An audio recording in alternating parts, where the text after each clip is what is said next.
සෙකරියා පළවන පරිච්ඡේදය සමිඳුන් වහන්සේ වෙත කැඳවීම.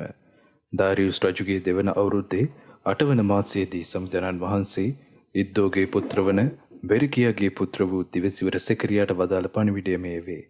සියලු බලද සමිඳුන් වහන්සේ සෙකරියාට කතා කොට සෙනකොට මෙසේ ප්‍රකාශ කරන ලෙස වදාළසේක. ස්වාමීන් වන මම නොඹලාගේ මුතුන් මිත්තන් ගැන ඉතා අප්‍රසන්න වෙමි. එබැවින් සියලු බලද සමිඳුන් වහන්සේ මෙසේ කියන සේකයි කියන්න. මා වෙත හැරී එන්න. මමද නොබලා වෙත හැරී එන්නෙමි. නොබලාගේ මුතුන් මිත්තන්ට සමාන නොවන්න. පෙර සිටි දිවසිවරු ඔවුන් නමතා නොබලාගේ නපුරු මාර්ගවලින්ද නපුරු ක්‍රියාවලින්ද හැරෙන්නේයි. සියලු බලති සමිඳුන් වහන්සේ කියන සේකයි ඔවුන්ට මොර ගැසූහ. ඔවුන් ඒට සවන් දුන්නේවත් ඒ ගැන සැලකුවේවත් නැත. නොබලාගේ මුතුන් මිත්තෝ දැන් කොහේද? ඒ දිවසිවරු සදා කාලයටම සිටිද්ද? ඔවුන් දැන් නැති වූවත් මාගේ මෙහිකරු දිවසුරුන් මගින් මා ප්‍රකාශ කළ මාගේ වචනත් නියෝගත් නොඹලාගේ මුතුන් මිත්තන් කෙරෙහි බලපෑවේ නැද්ද? ඒ නිසා ඔහු පසුතැවී සිත් හරවාගෙන සියලු බලද සමිඳුන් වහන්සේ ඊටගත් පරිදි අපේ කල් ක්‍රියාව අනුව අපට දඬුවම් කළසේකයි කීවෝය. රතු අශ්වයන් පිළිබඳ දර්ශනය. දාරියුස් රජුගේ දෙවන අවුරුද්දේ ෂෙබාට් නම් 11 වන මාසයේ 24 වනදා දර්ශනයක් මගින් සමිඳුන් වහන්සේ මේ පණිවිඩය මට දුන්සේක. බලන්න, රාත්‍රී කාලයේ රතු අශ්වයෙකු පිට නැගී සිටි මිනිසෙක් මට දර්ශනය විය. මිටියාවතේ තිබුණු රට මරඳ ගස් අතරේ ඔහු නතර වී සිටියේය. ඔහු පිටිපස්සේ රතු පාට, දුඹුරු පාට හා සුදු පාට අශ්වයෝ සිටියහ. ස්වාමිනි, මේ අශ්වයන් මෙහි සිටීමේ තේරුම කුමක්දයි මම ඇසීමි. මා සමග කතා කළ දූතයා පිළිතුරු දෙමින් එහි තේරුම මම නුඹට පහදා දෙමි කීවේය. එවිට සමිඳුන් වහන්සේ මේ අශ්වාරෝහකයන් එවා ඇත්තේ පොළව පරීක්ෂා කර බලන පිණිසයි. රට මරඳ ගස් අතර සිටි මිනිසා කීවේය. ඔහු රට මරඳ ගස් අතරේ සිටි සමිඳුන් වහන්සේගේ දූතයාට පිළිතුරු දෙමින් අපි පොළව සැරිසරා මුළු පොළවම නිෂ්කලංකව නිශ්චලව තිබෙන බව දුටිමුයි සැලකලහ. එවිට සියලු බලත සමිඳුන් වහන්සේ 70 වසක් තුල උන්වහන්සේගේ උදහසට ලක් වූ ජෙරුසලමට හා ජුදායි නගරවලට තව කොපමණ කල් අනුකම්පා නොකර සිටින සේක්තයි සමිඳුන් වහන්සේගේ දූතයා එසීය. සමිඳුන් වහන්සේ මා සමග කතා කළ දූතයාට යහපත් පැහැදිලි වචන වලින් පිළිතුරු දුන්සේක. මා සමග කතා කළ දේව දූතයා මෙසේ කීය. කෑමොර ගසන්න. සියලු බලති සමිඳුන් වහන්සේ මෙසේ වදාරනසේක. ජෙරුසලමට හා සියොන්ට මම ඉමහත් ප්‍රේමයකින් ප්‍රේම කරමි. එහෙත් සැප ජීවිකාවෙන් කල්යවන ජාතීන් කෙරෙහි මම අධික ලෙස උදහස් වී සිටිමි. මාගේ සෙනඟට මා දැක් වූ උදහස සුළුව තිබියදී මේ ජාතියු මාගේ සෙනඟට මා සිතුවාට වඩා පීඩා කළහ. ඒ නිසා සමිඳුන් වහන්සේ මෙසේ වදාරනසේක. අනුකම්පාව දක්වන පිණිස මම ජෙරුසලමට නැවත පැමිණ සිටිමි. මාගේ මාලිගාව නැවත ගොඩනගනු ලැබේ. ඒ නගරය ප්‍රතිසංස්කරණය කරනු ලැබේ. කෑමොර ගසන්න. මාගේ නගරය නැවත යසීසුරෙන් පිරී යන්නේය. සියොන් නැවත සනසා ජෙරුසලම තම තමන්ගේ නගරය කරගනු ලබන්නේය කියා සියලු බලද සමිඳුන් වහන්සේ වදාරනසේක. අං 4 පිළිබඳ දර්ශනය. මා හිසෝසවා බැලූ විට සතුන්ගේ අං 4ක් මට දර්ශනය විය. එහි තේරුම කුමක්දයි මා සමග සිටි දේවදූතයාගෙන් මම ඇසීමි. ඔහු පිළිතුරු දෙමින් මේවා ජුදා, ඊශ්‍රායල් හා ජෙරුසලම විසිරුවා දෙමු ලෝක බලවත්තු 4 දෙනායයි කීවේය. එවිට සමිඳුන් වහන්සේ මට කම්මල්කාරයන් 4 දෙනෙකු පෙන්වූසේක. මොවුන් නවුත් සිටින්නේ කුමටදයි මම ඇසීමි. උන්වහන්සේ පිළිතුරු දෙමින් කිසිවෙකු නැවත නොනැගිටින ලෙස ජුදා රට විසිරුවා දැමූ ජාතිහු මොහු වෙති. ඔවුන් පැමිණෙන්නේ ඒ ජාතීන් බිය ගන්වා ජුදා රට විසිරුවා දමන්නට බලය යෙදූ ජාතීන් මැඩලීමටයි වදාළසේක. දෙවන පරිච්ඡේදය මනින ලණුව පිළිබඳ දර්ශනය. මා හිසෝසවා බැලූ විට සිය අතේ මනින ලණුවක් ඇති මිනිසෙක් මට දර්ශනය විය. ඔබ කොහේ යනවාදයි මම ඔහුගෙන් ඇසීමි. ජෙරුසලම මැන ඒ කොපමණ දිගද කියාත් කොපමණ පළලද කියාත් බලන පිණිස මම යමි. ඔහු පිළිතුරු දුන්නේය. එවිට මා සමග කතා කළ දූතයා පිටත්ව යනවත් වෙන දූතයෙකු ඔහුගේ පෙරමකට එනවත් මම තිටිමි. ඔහු පළමු දූතයාට මෙසේ කීය. ඔබ දුව ගොස් අර තරුණයාට කතා කොට මෙසේ කියන්න. ජෙරුසලම පෞරකින් සීමා නොකළ හැකි නගරයක් වනු ඇත. මන්ද ඒ ජනගහනයද ගව මහිෂයන්ද වැඩිවන්නට යන නිසාය. මම ඒ වටා පෞරක් වෙමි. ඒ තුල තේජාලංකාරින් වැඩ සිටින්නෙමි සමිඳුන් වහන්සේ වදාරනසේක. විප්‍රවාසගත වූවන් කෙදවීම. එන්න උතුරු දේශයේ සිට පලා එන්න. මම නුඹලා සතර දිග්භාගයෙහි සුළංමින් විසුරුවා හරිමි. සමිඳානන් වහන්සේ වදාරණ සේක. බබිලෝනියෙහි වාසය කරන නුඹලා සියොන් නගරයට බේරී එන්න. මේ දර්ශනවලින් පසු සියලු බලත් සමිඳානන් වහන්සේ තමන්ගේ සෙනඟ කොල්ල කෑ ජාතීන් වෙත තේජාන්විත සේවය සඳහා මා යවමින් මෙසේ වදාරණ සේක. යම් ජාතියක් නුඹලාට පහර දුන්නොත් ඒ සමිඳානන් වහන්සේගේ යස්මින් වටිනා දෙයට පහර දීමකි. මම ඔවුන්ට විරුද්ධව සටන් කරන්නෙමි. එක් කලෙක නුඹලා වහල්ව සිටි සෙනඟ නුඹලා විසින් කොල්ල කනු ලබති. මෙසේ සිදු වූ විට සියලු බලත් සමිඳානන් වහන්සේ මා එවූ බව නුඹලා දැනගනු ඇත. සියොන් පුරංගන ප්‍රීතියෙන් ගී ගයන්න. මම නුඹලා සමග වාසය කරන පිණිස එන්නෙමි කියා සමිඳානන් වහන්සේ වන මම කියමි. ඒ කාලයේදී බොහෝ ජාතිහු සමිඳානන් වහන්සේට එක් වී උන්වහන්සේගේ සෙනඟ වන්නෝය. උන්වහන්සේ ඔවුන් සමග වැඩවසන සේක. එවිට උන්වහන්සේ ඔබ වෙත මා එවූ බව ඔබ දැනගන්නහුය. නැවත වරක් සමිඳානන් වහන්සේ ශුද්ධ කන්දෙහි ජුදා රට තමන්ගේම විශේෂ උරුමයක් කරගෙන ජෙරුසලම තමන්ගේම ප්‍රියතම නුවර කරගන්න සේක. සියලු මනුෂ්‍ය ජාතීනි සමිඳානන් වහන්සේ ඉදිරියෙහි නිශ්ශබ්ද වන්න. උන්වහන්සේ සුවකීය ශුද්ධස්ථානයෙන් නැගිට වඩින සේක.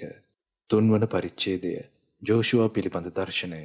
උත්තම පූජක ජෝෂුවා සමිඳානන් වහන්සේගේ දූතයා ඉදිරියේ සිටිනවත් ජෝෂුවාගේ දකුණු පැත්තේ ඔහුට විරුද්ධව චෝදනා නගන පිණිස සාතන් සූදානමින් සිටිනවත් සමිඳානන් වහන්සේ මට පෙන්වූ සේක. සමිඳානන් වහන්සේගේ දූතයා සාතන් නමතා සාතන් සමිඳානන් වහන්සේ නුඹට තරවටු කරන සේක්වා. ජෙරුසලමට ප්‍රිය කරන සමිඳානන් වහන්සේ නුඹට තරවටු කරන සේක්වා. මොහු කින්නේ නැදගත් ගිනි පෙළෙල්ලක් නොවේදයි කීය. ජෝෂුවා වනාහි කිලුටු ඇඳුම් හැඳගෙන දේවදූතයා ඉදිරියෙහි සිටියේය. කිලුටු ඇඳුම් ඔහුගෙන් ඉවත් කරන්නයි දේවදූතයා තමා පිරිවරා සිටි අයට කීය. ඉන්පසු මම නුඹේ පව් පහ කළෙමි.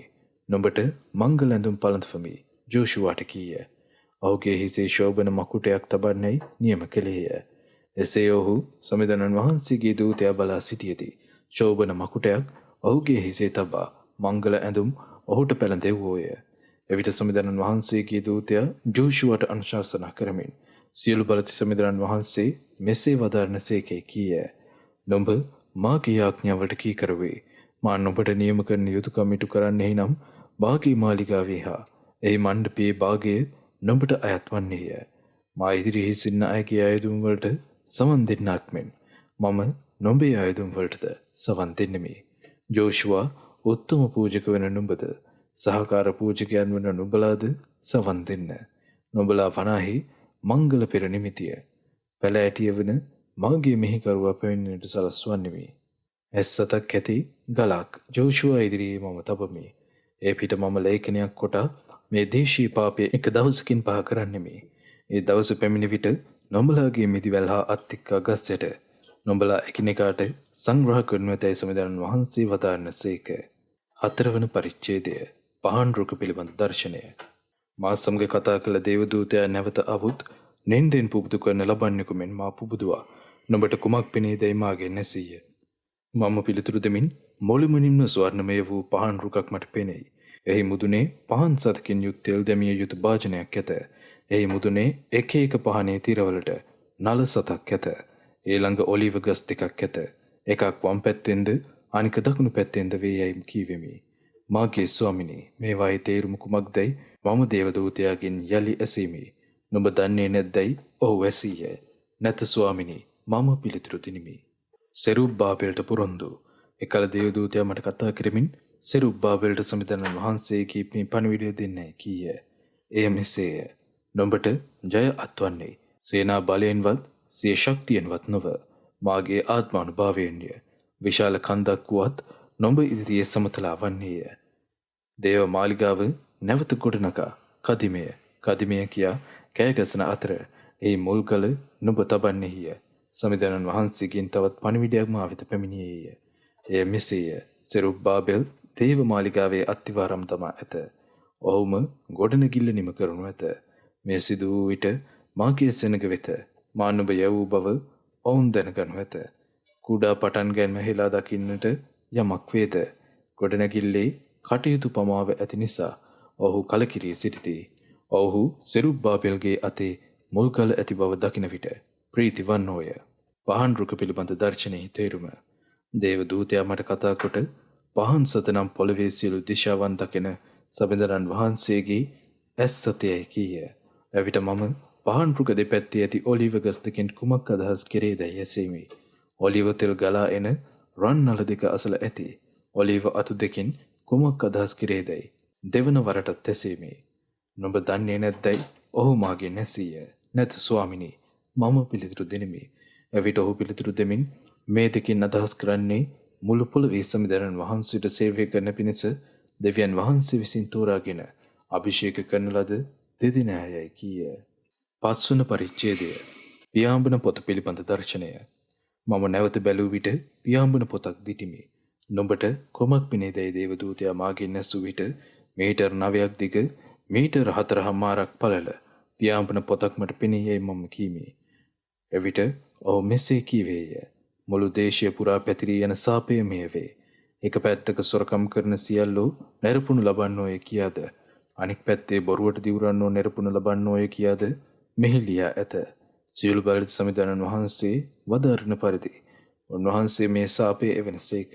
එවිට ඒ හැම සොරකුගේද බොරුවට දිවුරන හැම කෙනෙකුගේද නිවෙසට ඇතුළු වන්නේය. එය ඒ නිවෙස් තුළ රැඳී එහි සිටින සියල්ලන්ද එහි ලී දඬුද ගඩොල්ද විනාශ කර දමන්නේය. භාජනය තුළ වූ ස්ත්‍රිය පිළිබඳ දර්ශනය. දේවදූතයා නැවතත් ඉදිරියට අවුත් හිස ඔසවා බලන්න.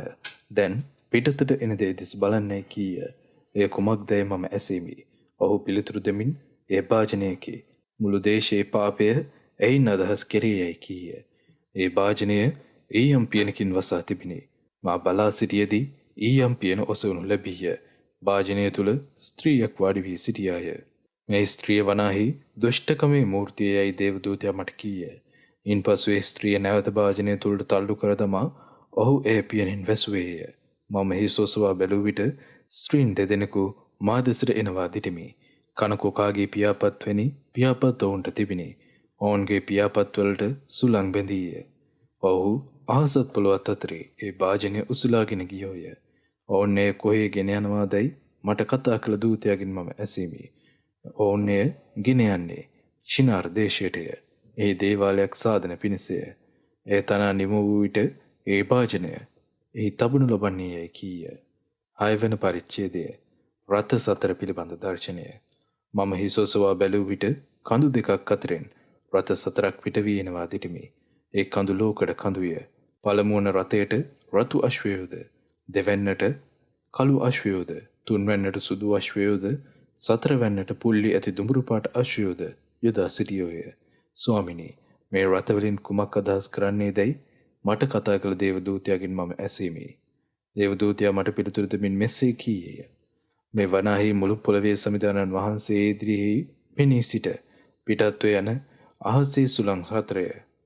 කළු අශ්වයන් බැඳ සිටි රථය උතුරු දේශයටත්, සුදු අශ්වයන් බැඳ සිටි රථය බටහිරටත්, පුල්ලි ඇති අශ්වයන් බැඳ සිටි රථය දකුණු දේශයටත්, දුඹුරු අශ්වයන් බැඳ සිටි රථය නැගෙනහිර දේශයටත් යන්නේය. අශ්වයන් පිටතට ආ විට පොළොව පරීක්ෂා කර බැලීමට ඔවුන්ට ඉවසිල්ලක් නොවීය. ගොස් පොළොව පරීක්ෂා කර බලන්නයි දේවදූතයා කීය. ඔහු එසේ කළහ. එවිට දේවදූතයා මහා හඬින් මට කතා කොට උතුරු දේශයට ගිය අශ්වයන් සමිඳුරන් වහන්සේගේ උදහස උතුරු දේශයේ සංසිඳුවා ඇතැයි කීය. ජෝෂුවාට ඔටුනු පෙළඳවීම. සමිඳුරන් වහන්සේ මේ පණිවිඩය මට දුන්සේක. විප්‍රවාසයට ගෙන ගිය බබිලෝනිය සිට පැමිණි හෙල්දයිගෙන්ද, ටෝබියාගෙන්ද, ජෙදායාගෙන්ද නුඹ රන් රිදී ලබාගෙන එම දවසේදීම ශෙපනියාගේ පුත් ජොෂියාගේ ගෙදරට යන්න. ඔවුන්ගෙන් නුඹ ලබාගත් රන් රිදී වලින් ඔටුන්නක් සාදා යෙහෝෂාදාගේ පුත් උත්තම පූජකයා වන ජෝෂුවාගේ හිසේ පළඳවා සියලු බලති සමිඳුරන් වහන්සේ මෙසේ කියනසේකයි ඔහුට කියන්න. පැලෑටිය කියා නම් කරන ලද තැනැත්තා මොහුය. ඔහු මේ ස්ථානයේ වර්ධනීය වී සමිඳුරන් වහන්සේගේ මාලිගාව නැවත ගොඩනගන්නේය. ඔහු ඒ දේව මාලිගාව ගොඩනගා රජ කෙනෙකුට හිමි මහිමය ලැබ සිංහාසනයේ වැඩහිඳ ආණ්ඩු කරන්නේය. ඔහුගේ සිංහාසනයේ ළඟ පූජකයන් සිටින්නේය. ඔවුන් දෙදෙනාම සමගි සාමයෙන් එකට වැඩ කරනු ඇත. ඒ ඔටුන්න වනාහි හෙල්දියාගේද ටෝබියාගේද ජෙදායාගේද යොෂියාගේද ගෞරවාන්විත සීවටනයක්සේ සමිධානන් වහන්සේ මාලිගාවේ තබා තිබේ. දුර බැහැර අය පැමිණ සමිධානන් වහන්සේගේ මාලිගාව ගොඩනැගීමට දව්වන් හොය. එවිට සියලු බලති සමිධානන් වහන්සේ මා නුඹලා වෙත එවූ බව නුඹලා දැනගන්නහුය. නුඹලාගේ දෙවි සමිධානන් වහන්සේගේ අනට නුඹලා මුළුමනින් කීකරුවන්නහු නම් මෙසේ සිදුවනු ඇත. 7 වන පරිච්ඡේදය උපවාස ප්‍රශ්නය. දාරියස් රජුගේ 4 වන අවුරුද්දේ කිස්ලෙව් නම් 9 වන මාසයේ 4 වෙනිදා සමිධානන් වහන්සේ සෙකිරියාට පණිවිඩයක් දුන්සේක. බෙතෙල්ලි වැසියෝ ශරශෙර්ද රෙගෙම් මොලෙක්ද ඔවුන්ගේ මිනිසුන්ද සමිධානන් වහන්සේ ඉදිරියේ කන්නලව් කරන්නේ වූය. සර්ව පරාක්‍රම සියලු බලති සමිධානන් වහන්සේගේ මාලිගාවේ පූජකයන්ගෙන්ද දිවසුවරුන්ගෙන්ද මෙසේ ප්‍රශ්න කරන්න ඔවුන්ට නියම විය. මෙපමණ අවුරුදු ගණනක් තිස්සේ අප කලාක් මෙන් තවදුරටත් හැම 5 වන මාසයේදීම වැළපෙමින් උපවාස පැවැත්වීම අපට කරගෙන යා හැකිද? සියලු බලති සමිධානන් වහන්සේ මට මේ පණිවිඩය දුන්සේක. දේශයේ සෙනගටත් පූජකයන්ටත් කතා කොට ඔවුන් මේ අවුරුදු 70 තුලදී 5 වන හා 7 වන මාසවල උපවාස පවත්වා වැළපෙමින් උපවාස කළේ මා උදෙසාද. තවද ඔවුන් කෑවේත් බීවේත් ඔවුන්ගේම සන්තුෂ්ටිය උදෙසා නොවේද. ජෙරුසලම සෞභාග්‍යයෙන් හා ජනගහනයෙන් පිරි ඒ නගරය අවට නගරද දකුණු දිශාවද පහත පළාතද ජනාවාස තිබුණු කාලයේදී පවා සමිධානන් වහන්සේ කලින් සිටි දිවසුරුන් මකින් කීවේත් මේ නොවේදයි කියන්න. අකීකරුකමේ විපාක සමිධානන් වහන්සේ මේ පණිවිඩය සෙකරියාට දුන්සේක. සියලු බලති සමිධානන් වහන්සේ මෙසේ වදාන්නසේක. අවංක ලෙස විනිශ්චය කරන්න. එකිනෙකාට කරුණාවද දානුකම්පාවද පෙන්වන්න. බැඳපුවන්ට හා අනාථයන්ටවත් විදේශීන්ටත් පීඩා නොකරන්න. උඹලා එකිනෙකාට හිංසා කිරීමට කූට උපායන් යොදා නොගන්න. එහෙත් ඔවුහු එයට සවන් දෙන්න අකමැති වූහ. ඔවුහු මුරණ්ඩුකම දැක්වූහ. නොඇසෙන පිණිස කන්වසා ගත්තෝය. ඔවුහු තමන්ගේ සිත් ගල්මෙන් දැඩි කරගෙන සියලු බලති සමිධානන් වහන්සේ සිය ආත්මානුභාවය කරන කොටගෙන ආදියේ සිටි දිවසුරුන් මගින් දෙවා වදාළ ඉගැන්වීම් වලට සහ පණිවුඩ වලටත් සවන් නොදුන්න. ඒ නිසා සියලු බලති සමිධානන් වහන්සේ අතිශයින් උදාස් වූ සේක. මා අඬගසන කල ඔවුන් සවන් නොදුන් නිසා ඔවුන් අඬගසන කල මම පිළිතුරු නොදෙන්නෙමි සියලු බලති සමිධානන් වහන්සේ වදාරන සේක. සුලිසුලකකින් මෙන් මම ඔවුන් විදේශීය රටවල විසිරුවා දැමීමි. ඒ දේශයට යන එන කෙනෙකු නැති නිසා ඒ පාළු විය. නොබලා යහපත් දේශය පාළු කරයක් කළහුයයි සියලු බලති සමිධානන් වහන්සේ වදාරන සේක.